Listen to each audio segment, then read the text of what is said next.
আসসালামু আলাইকুম। একজন মুসলিম হিসেবে আমাদের আত্মপরিচয় অত্যন্ত সুনির্দিষ্ট এবং ভিত্তির সুদৃঢ়।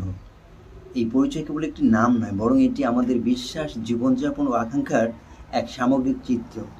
নিচে আমাদের পরিচয়ের মূল স্তম্ভগুলো সংক্ষেপে তুলে ধরা হলো, যা প্রতিটি মুসলিমের জন্য অত্যন্ত তাৎপর্যপূর্ণ।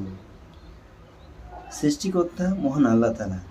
নাম মুসলিম, ধর্ম ইসলাম, শিক্ষক হজরত মোহাম্মদ সাল্লাল্লাহু আলাইহি সাল্লাম, আদি পিতা হজরত আদম আলাইহিস সালাম, জাতির পিতা হজরত ইব্রাহিম আলাইহিস সালাম, গ্রন্থ আমাদের আল কোরআন, শান্তির স্থান একমাত্র মসজিদ, পরিচিতি লা ইলাহা ইল্লাল্লাহ মুহাম্মাদুর রাসূলুল্লাহ, পবিত্র স্থান মক্কা মদিনা, শখ হচ্ছে আমাদের নামাজ ও সালাত, বর্তমান ঠিকানা দুনিয়া, স্থায়ী ঠিকানা জান্নাত ও বেহেশত। সুবহানাল্লাহ।